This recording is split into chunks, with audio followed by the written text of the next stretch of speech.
दोस्तों नमस्कार। देश प्रदेश की आवाज़ में आपका स्वागत है। मैं आपके साथ कुलदीप मुंदलिया। ऐलनाबाद शहर में कोविड हॉस्पिटल बनाने की मांग को लेकर ऐलनाबाद से आम आदमी पार्टी के पूर्व प्रत्याशी रहे कृष्ण वर्मा की अध्यक्षता में ऐलनाबाद के गांधी चौक में लगातार दूसरे दिन भी धरना जारी रहा। कृष्ण वर्मा ने कहा कि यह धरना बिल्कुल गैर राजनीतिक रूप से है। जहां आज शहीद भगत सिंह युवा कल्याण पार्टी के सदस्यों ने धरने स्थल पर पहुंचकर इस जायज मांग का समर्थन किया, जिसके लिए धरने पर मौजूद कृष्ण वर्मा ने धन्यवाद किया। दूसरे देशों में अपनी वैक्सीन बांट रहे थे, आज उनके पास खुद के पास वैक्सीन नहीं है और बात करते हैं देश को गौरवशाली बनाने की, देश को स्वर्णित बनाने की। डूब मरना चाहिए ऐसे प्रधानमंत्री को और ऐसे उनके समर्थकों को। आज इस प्रधानमंत्री ने इसकी गलत नीतियों की वजह से हम एक एक बूंद ऑक्सीजन के लिए तरस गए। ये सब इसकी प्रधानमंत्री की गलत नीतियों की वजह से। एक बंगाल जीतने के लिए इसने पूरे के पूरे देश को कोविड जैसे महामारी की चपेट में ला दिया। ऐलनाबाद शहर और इसके इर्द गिर्द जितने भी गांव हैं उनकी आबादी करीब 1.5 लाख है। बहुत ऐसे गांव हैं जो हॉट स्पॉट में आ गए हैं, बहुत ज़्यादा वहाँ का पेशेंट मिल रहे हैं। और गरीब बस्तियाँ, मैं ये कहूँगा मौजूखेड़ा की गरीब बस्ती, प्रताप नगर की गरीब बस्ती, कोड़का की गरीब बस्ती, उसमें ये सरकार के लोग, प्रशासन जाके देखे तो सही, सुध तो ले, उनको पैरासिटामोल की गोली तो दे दे, बुखार उतर जाए, लेकिन कुछ नहीं करना। ऐलनाबाद के अंदर हॉस्पिटल नहीं है, गवर्नमेंट का भी नहीं है और प्राइवेट भी नहीं है। इसलिए हम मांग उठा रहे हैं। हम इसको कोई राजनीतिक मुद्दा नहीं बनाना चाहते। बेशक मैं एक पार्टी से संबंध रखता हूँ, मैंने चुनाव भी लड़ा है, लेकिन उस को चीज़ को दूर रखना है। हमने आरोप प्रत्यारोप में नहीं करना। हम केवल और केवल ऐलनाबाद के साथियों, लोगों, समाजसेवी संस्थाओं, सभी राजनीतिक दलों के साथ मिलके हमने इस मांग को उठाना है और उठा रहे हैं। सर, क्या लगता है कि ऐलनाबाद में कोविड सेंटर न खुलने की वजह कोई बिल्डिंग की कमी है या फिर कोई और वजह है? अगर बिल्डिंग की कमी है तो ऐलनाबाद में बहुत से सरकारी और प्राइवेट स्कूल की बड़ी बड़ी बिल्डिंग भी खाली पड़ी है। नहीं, ऐलनाबाद के अंदर बिल्डिंग की कमी नहीं है। ऐलनाबाद के अंदर समाज सेवी लोगों की कमी नहीं है। ऐलनाबाद के अंदर और व्यवस्थाओं की कमी नहीं है। कमी है तो या तो यहाँ के जो लोग हैं बीजेपी के, उनमें कमी है या सरकार में कमी है। ये जो बीजेपी के लोग हैं यहाँ की समस्याओं के बारे में अवगत करा ही नहीं पाते। जब तक मुख्यमंत्री को बताएंगे नहीं, प्रधानमंत्री के नोटिस में नहीं लाएंगे, तब तक समस्याओं का हल कैसे होगा? अगर ये इतने ही करने वाले होते तो 1 महीने से कोविड केयर चल रहा है, हुआ क्यों नहीं? और कई जो, मैं तो धन्यवाद दूंगा, कई बीजेपी के साथी जिनका जमीर जाग रहा है, वो कहते हैं कि ये बहुत अच्छा काम है। आप जो लोगों को साथ लेके और इस मांग को उठा रहे हैं, उससे हमारा काम भी सरल हो रहा है, ये वो बोल रहे हैं। और मैं वो जो कह रहे हैं, मैं कोशिश कर रहे हैं, उनका भी धन्यवाद है। तो हमारा एक ही मकसद है, ऐलनाबाद के अंदर कोविड हॉस्पिटल बनाया जाए, पर्याप्त दवाइयाँ दी जाए, यहाँ ऑक्सीजन की जो कमी है वो पूरी की जाए और लोगों की सुध ली जाए। सर, कोरोना की जो लहर है वो आज से लगभग 1 वर्ष पूर्व में पहली लहर के रूप में आ गई थी, लेकिन 1 वर्ष तक सरकार क्या करती रही? देखिए, ये बिल्कुल ये आपका सवाल सत्य है। भी 1 साल लग गया, 1 साल का समय मिल जाए तो अब तक तो सभी को इंजेक्शन लग जाने चाहिए थे। और सरकार की नालायकी है, इसमें कोई दो राय नहीं है।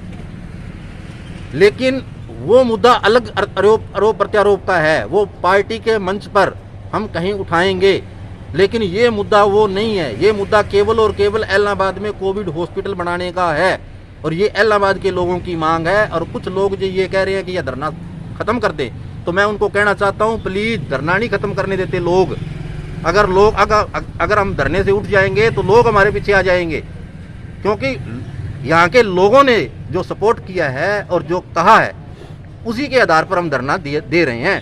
तो मेरी उनसे विनती है कि जल्दी से जल्दी, सरकार से विनती है कि जल्दी से जल्दी यहाँ ऐलनाबाद में कोविड हॉस्पिटल शुरू करवाएं। Okay sir. ऐसा है कि ये जो डिमांड है कोविड-19 के बारे में अस्पताल की, ये कल से हमारा ये धरना जो है, ये इसकी शुरुआत हुई है। ये धरना किसी राजनीतिक या किसी और बात का नहीं है। ये धरना एक इंसानियत को बचाने के लिए, एक मानव की जान की कितनी कीमत होती है, इस चीज़ का एहसास करवाने के लिए ये धरना है, इसको जारी किया गया है। इस धरने में ये नहीं है कोई हमारा मकसद कि कोई आदमी जूस लेके हमें पिला दे और हम उड़ जाएं, हमें हल्की शोहरत के लिए नहीं है।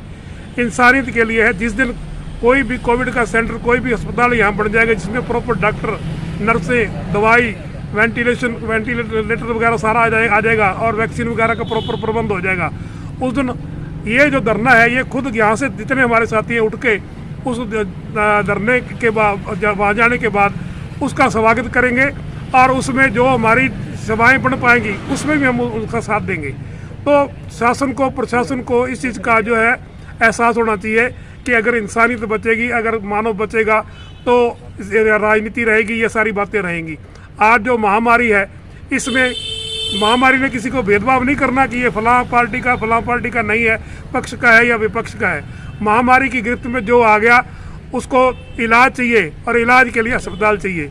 इसलिए हमारी ये दरख्वास्त है सरकार से, प्रशासन से और जो भी आपके माध्यम से हमें सुन रहा है कि जल्द से जल्द इसको बिना डिले किए हुए हमें हॉस्पिटल का जो है ये सुविधा हमें प्रदान की जाए एलनाबाद में, ताकि जो भी आदमी, हमारा साथी, कोई भाई बहन जिस तरीके से भी कोई इस बीमारी की गिरफ्त में आता है तो उसका इलाज हो सके और वो ठीक होके अपने घर जाए, अपने बाल बच्चों में।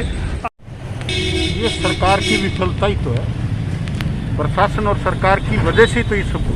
जब अभी उपमंडल स्तर पर एक कोविड हॉस्पिटल नहीं बन पाया तो ये गांव क्या संभालेंगे? इनको जिंदगी, लोगों की जान से कोई मतलब नहीं। कितनी जिंदगियां जा रही हैं इतनी बड़ी महामारी में, इनके पास सुविधा के नाम की कोई चीज़ नहीं, अभी टेस्टिंग नहीं। एक तरफ ये कहते हैं आरएमपी डॉक्टरों को इलाज नहीं करने देंगे, प्राइवेट हॉस्पिटलों को परमिशन नहीं देते बनने की। कोई आदमी, इनके पास खुद के पास सुविधा नहीं। एलनाबाद जैसे उपमंडल स्तर पर एक कोविड सेंटर नहीं है, जिसके लिए आज हमें धरने पर बैठना पड़ा और ये दूसरा दिन है तो जारी। हमारी निरंतर मांग है कि ये वोटरों से जब वोट मांगने आते हैं, आज उनकी जिंदगियां खतरे में, आज माओं के लाल खतरे में, आज बेटियों के भाई खतरे में और सुहाग उजड़ने को है। वो कौन जिम्मेवार है? सरकार और प्रशासन जिम्मेवार है, जो गुमराह कर रहे हैं लोगों को। आज इस महामारी में ये सभी भेदभाव त्याग कर तत्वितरक कार्रवाई करते हुए एलनाबाद में कोविड सेंटर खोला जाए, ताकि हमारे जो आसपास के गांव हैं, जो हमारे नज़दीक गांव हैं, उनको भी सुविधा मिल सके। आज हमारे ऑक्सीजन की सुविधा नहीं, आज हमारे पास पर्याप्त दवाइयाँ नहीं, आज हमारे पास पर्याप्त स्टाफ नहीं, पर्याप्त वैक्सीन नहीं है। तो इस देश में है क्या? हमने आपको इतने सम्मानितजनक ओहदों पे पहुंचाया, हमने आपको इतना भारी समर्थन दिया और उसके बावजूद आपने हमें क्या दिया? मौत। सर देश, अगर आप वैक्सीन की बात करो तो कहेंगे बहुत है, कहाँ कमी है। जो दूसरे देशों में अपनी वैक्सीन बांट रहे थे, आज उनके पास खुद के पास वैक्सीन नहीं है। और बात करते हैं देश को गौरवशाली बनाने की, देश को स्वर्णित बनाने की। डूब मरना चाहिए ऐसे प्रधानमंत्री को और ऐसे उनके समर्थकों को जो लोगों की जिंदगियों पर राजनीति कर रहे हैं। उनको शर्म आनी चाहिए। आज देश में ऑक्सीजन नहीं है, पूरे विश्व में सबसे बड़ा भारत निर्यातक था ऑक्सीजन का। आज इस प्रधानमंत्री ने, इसकी गलत नीतियों की वजह से हम एक एक बूंद ऑक्सीजन के लिए तरस गए। ये सब इसकी प्रधानमंत्री की गलत नीतियों की वजह से। एक बंगाल जीतने के लिए इसने पूरे के पूरे देश को कोविड जैसे महामारी की ने चपेट में ला दिया। उस टाइम अगर सतर्क होते, जनवरी में पूरा विदेशी मीडिया ये बात कह रहा है कि अगर जनवरी में भारत सतर्क होता तो आज ये स्थिति ना देखनी पड़ती। आज लाखों लोगों की जान जा रही है, वो पूर्णतः इस प्रधानमंत्री और इस पार्टी की गलत नीतियों की वजह से जा रही है। और ये देश प्रेम की बात करते हैं, राष्ट्र धर्म की बात करते हैं, ये तो राष्ट्रद्रोही है।